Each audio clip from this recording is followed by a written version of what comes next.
Assalamualaikum warahmatullahi wabarakatuh. Nama saya Andika Fikra Sari, NPM 22570510005 dari kelas D. Di video kali ini saya akan menjelaskan tentang finite state machine.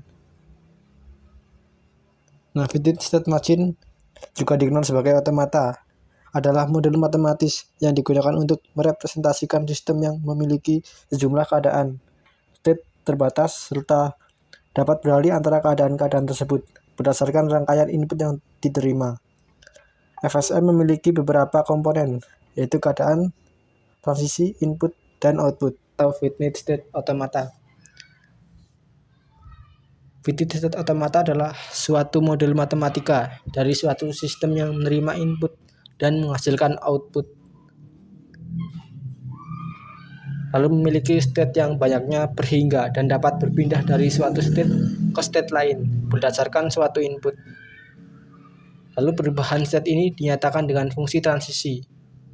FSA tidak memiliki tempat penyimpanan sehingga kemampuan mengingatnya terbatas. Pengertian state adalah kedudukan atau keadaan.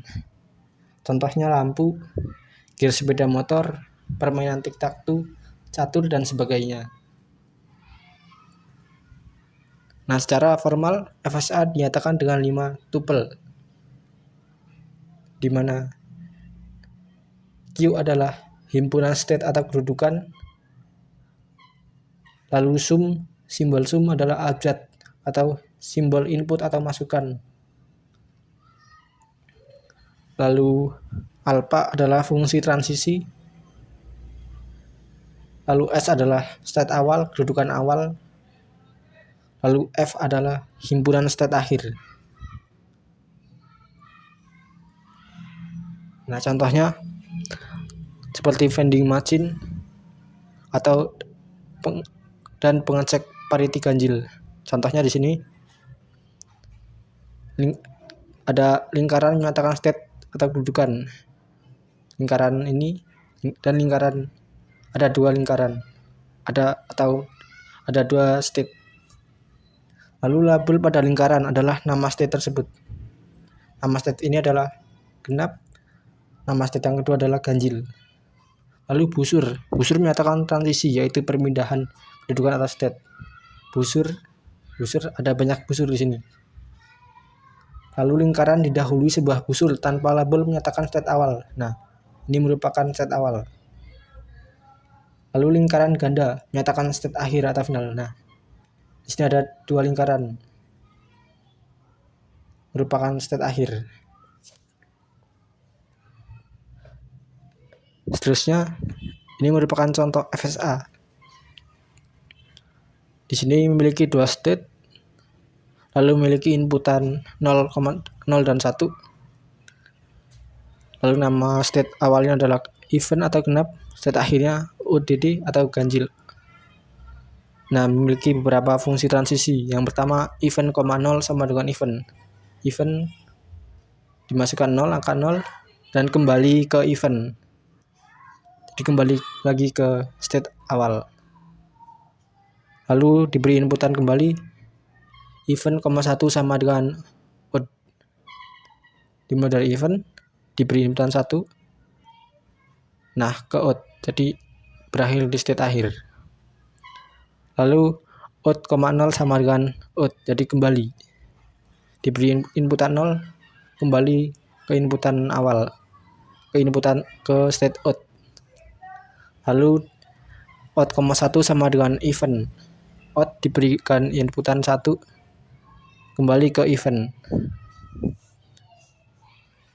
Lalu selanjutnya, maka tabel fungsi transmisi pengecek parity ganjil. Ini merupakan tabel hasil dari sini.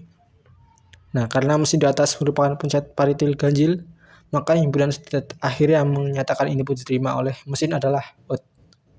Jadi setiap inputan jika berakhir di state akhir, maka inputan tersebut dapat diterima oleh mesin. Contohnya, jika mesin mendapatkan input 1101, urutan state menjadi even 1, odd 1, even 0, even 1, odd maka diterima oleh mesin. Jika mesin mendapat input 101, urutan state menjadi event 1, out 0, out 1, event, maka ditolak oleh mesin karena berakhir di event. Jadi ditolak oleh mesin. Lalu selanjutnya, FSA memiliki dua. Yang pertama, memiliki dua jenis, dibedakan menjadi dua, yaitu yang pertama DFA atau Deterministic Finite Automata. Otomata berhingga yang pasti tetap atau tertentu. Lalu NFA, Non-Deterministic Automata, otomata yang berhingga atau yang tidak pasti.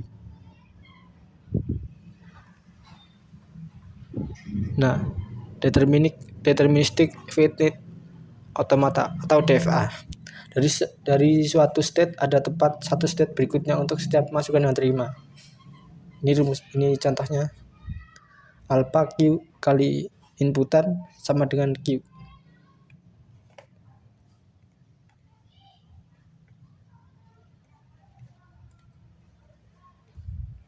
Nah, ini contoh mesin DFA-nya, contoh DFA.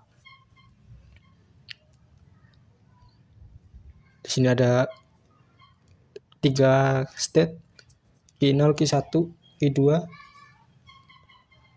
memiliki fungsi transisi seperti berikut ini. Lalu memiliki inputan A dan B. State awal di Q0, state akhir di Q2. Fungsi transisinya adalah Q0, A sama dengan Q0. Q0, A sama dengan Q0. Kembali lagi. Lalu Q0, B sama dengan Q1. Q0 diberi inputan B dan berakhir di Q1. Lalu Q1, A sama dengan Q1. Q1, A sama dengan Q1. Kembali ke Q1. Lalu Q1, B sama dengan Q2. Q1 diberi inputan B, berakhir di Q2, state Q2. Lalu Q2, A sama dengan Q1. Q2A diberi inputan A, kembali ke kiri dan kembali ke Q1. Lalu Q2, B sama dengan Q2. Q2 diberi inputan B, kembali ke state Q2. Lalu untuk sebuah state dan input yang berlaku bisa ditentukan satu state berikutnya. Suatu string X dinyatakan diterima bila alpha Q, X berada pada state akhir. Dengan kata lain, secara formal, bila M adalah sebuah bahasa FSA, M sama dengan Q inputan, alpha, S, dan F menerima bahasa yang disebut LM yang merupakan himpunan X, alpha, Q, X di dalam F. Contoh, bila inputan string ABB pada mesin tersebut, maka Q, Q0, ABB, Q0, BB sama dengan alpha, Q1, B sama dengan Q2. Karena Q2 merupakan set terakhir, maka ABB berada dalam LM. Bila diinputkan string BA pada mesin tersebut, maka Q0 BA, Q1A BA, Q1 BA, Q2A sama dengan Q1. Karena Q1 tidak termasuk state terakhir, maka BA tidak termasuk dalam LM. Lalu selanjutnya, non-deterministic finite automata. Untuk setiap state tidak selalu tepat satu state berikutnya untuk setiap masukan yang terima. Dari suatu state bisa terdapat 0,1 atau lebih busur keluar atau masukan yang sama. Perbedaan DFA dan NFA. Ini contoh DFA dan ini contoh NFA. Nah, pada deterministic finite automata, jika suatu state diberi inputan, maka state tersebut akan selalu tepat menuju satu state. Nah, jika pada non-deterministic finite automata atau NFA, jika satu state diberikan inputan, maka mungkin saja bisa menuju ke beberapa state berikutnya. Nah, dapat dilihat di S,0, S0, state S0. Jika diberi inputan B, maka bisa ke S2, bisa ke S1. Jika DFA maka hanya bisa ke satu arah. Jika diberi inputan A ke S1, jika diberi inputan B ke S2. Mungkin sekian penjelasan dari saya. Apabila ada kesalahan saya mohon maaf. Saya akhiri, wassalamualaikum warahmatullahi wabarakatuh.